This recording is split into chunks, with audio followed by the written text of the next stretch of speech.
The mic for the sisters. The sister is also very shy. She just doesn't want to come in front or ask it herself. She says her question is about will of Allah. She says, I keep hearing everything is the will of Allah. Whatever happens is the will of Allah. And they say that everything is written already. So then where is the freedom of choice?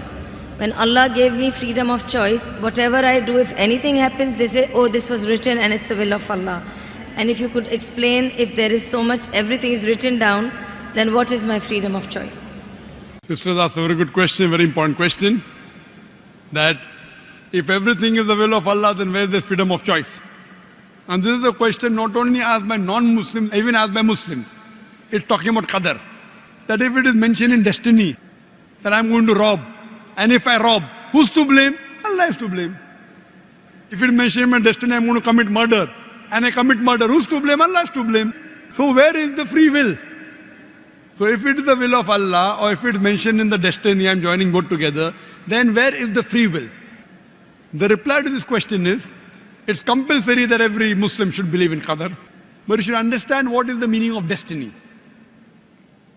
For example, if suppose in a classroom, there are 100 students, and when the teacher teaches the students in the classroom at the end of the year, before the examination, the teacher predicts that this student, he will come out first class first. This student, he'll get second class. This student, he will fail. The teacher predicts why? He knows that this student is very studious, always does homework, does extra studies. This average student, second class. That student goes for movies, doesn't do homework, misses the class, predicts that that student will fail. Now once the examination takes place, after the results come out, this student gets first class first, this student gets second class, that student fails. I'm asking you a question. Can the student who has failed, can he blame the teacher that because you have predicted I will fail, I have failed? Who's to blame? The student or the teacher? Who's to blame, the student or the teacher? The student. The teacher predicted. Who's to blame the student? He did not study, he did not do his homework, he used to go for extra movies. So similarly, Allah subhanahu wa ta'ala has given the human being the free will. Allah has told you what is right, what is wrong, but the choice is yours. For example, if you come at a crossroad, there are 4 roads, A, B, C, D. You can choose any.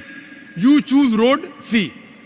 So Allah knows in advance that when you come at crossroad, you will choose road C. So Allah writes, when the person comes at the crossroad, he will choose road C. So it is not because Allah is writing that you are choosing, because you will be choosing, Allah is writing. It is not because Allah is writing that you are choosing road C. It is because you will be choosing road C. Allah is ilm ghaib. He has knowledge of the future. He writes in advance. Now after you choose road C, you come at another crossroad, 5 roads, 1, 2, 3, 4, 5. Like after you pass the 12th standard, you can become engineer, you can become doctor, you can become businessman. You choose to become a businessman. Choice is yours. But Allah knows in advance that after you pass standard 12th, you will choose to become a businessman. It is not because Allah is writing that you are becoming a businessman. Because you wanted to become a businessman, Allah is writing in advance. And what you understand here, that if Allah wants, He can easily change it. For example, if in a classroom, in the mathematics examination, the teacher gives the paper 2 plus 2 is equal to how much? Now why she is supervising? The student writes 2 plus 2 is equal to 5.